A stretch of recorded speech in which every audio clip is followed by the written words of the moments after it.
April is National Autism Awareness Month. Our guest today is Matt Asner. He is the executive director of the of Autism Speaks here in Southern California. And yes, your dad is... Is that Asner? Yeah, right. and with your son, this has opened up all new vistas for the family. Oh, yeah. Well, first of all, it has really helped my relationship with my father. My father has a son on the spectrum too. He's 27, my brother. And I remember when he called me the day he was diagnosed, he called me up and said, your brother has autism. And I said, okay. And I'd seen Rain Man. And I thought, okay, I'm going to get him in the car. We're going to go to Vegas. We're going to make a lot of money. That's what I thought. And of course, that's not what it is. It's, you know, after he told me this, I saw him work extremely hard getting him through school, getting the right school, and working with him and his wife, working with my brother to make sure he got the best out of life that he could. He's in college now, graduating this year, doing very well. What's he majoring in?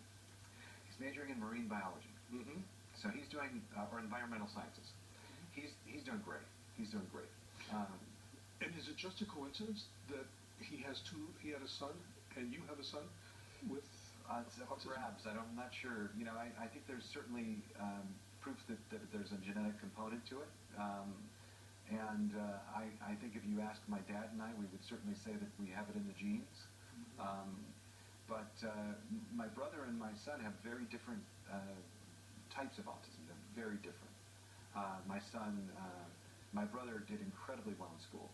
And I talked to some of the fellow students of his, and he says he's one of the smartest people they've ever met. But my son, who's very smart, just has a lot of trouble getting through the curriculum. It's very tough for him. And going back to what we had talked about earlier about being, if they are aware, so that must be just extraordinarily frustrating for him. Not only is he frustrated because his inability to accomplish things, but to some degree the ability to express the frustration.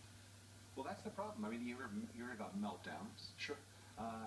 Meltdowns come from frustration. They come from the frustration of not being able to do it the way they want to do it. When a child has a meltdown, and my son is a great example of this. We can be at a place and he'll have a meltdown, and he'll feel it coming. He knows that it's coming. He knows that this meltdown is coming, and that it's going to be just an awful thing for everyone around him, and he understands that, and he knows, he starts feeling bad about that. And that propels it, and it becomes this kind of endless tumble into emotion and horror. I mean, Is he able to recognize it and warn you?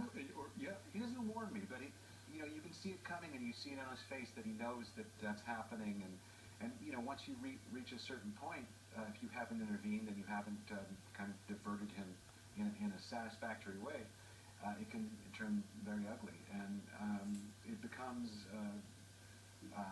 horrible for him, and inevitably it ends with him crying and saying, it's hard, it's hard, it's hard, and it is hard, and I feel bad for him when that happens. And what can you do? You hold him, you love him, and you try to be as patient as you can as a parent, and get through it. There are times, though, when the ability to be patient as an adult, it wears thin. Oh yeah, oh yeah. But you've got it. That's your duty in life. You had a child, and your child needs help, and that's what your job is. That's your main job. Is you've got to get them through these hard times, and make sure that they're okay. We've talked in terms of children, but the children grow up. What is it like for grown-ups to be functioning in this world? Well, it's a spectrum disorder. So, I mean, there are some adults who've had very significant issues in childhood who can grow into an adult that finds a job and does fairly well and has a family. But there are a lot of other adults who are growing up with autism who are finding it very difficult to find employment, who are finding it very difficult to be able to afford housing. So there's a significant issue here because we have at least 500,000 children coming into adulthood over the next 10 years who are we're going to grow into being adults with autism, transition years are very hard because you're dealing with puberty and you're dealing with autism, and that's the two sometimes are very difficult together. It's hard enough going through puberty as a typical child, but when you have autism in the mix, it's even more difficult. Well, what happens when the kids, the children become adults, really full-fledged adults, the time when maybe the parents are no longer around, maybe there are siblings who, there may not be any siblings, but the ones that are there maybe don't want to take care of? It's a significant problem because here in California we have the regional center. Yes. And the regional center funds up to age 22. And then there's a steep cliff. And so we need to work on the situation here in California and other places on taking care of not just children with autism, but adults with autism. Because not everyone who has autism is going to be able to find a job, is going to be able to take care of themselves. They're going to need help. Well, typically, people who are 50s, 60s, 70s or beyond, where are they these days? Are they? There's a, you know, some of them are in group homes. They're able to live on the disability that they, you know, the checks that they get every month. They have family that take care of them. Family is incredibly important. But it's difficult. It's difficult. There's a lot of unsettled issues that need to be settled, and we need to make sure that we, in September, CARA, the Combating Autism Reauthorization Act, is up for another vote, and we need to make sure that that's voted through.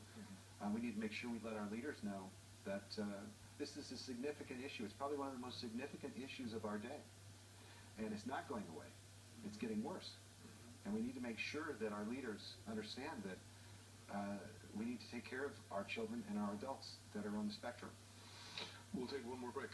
With your permission? Absolutely. Okay. He works in television, so he used to work in television, so he understands all of this stuff. We'll be right back.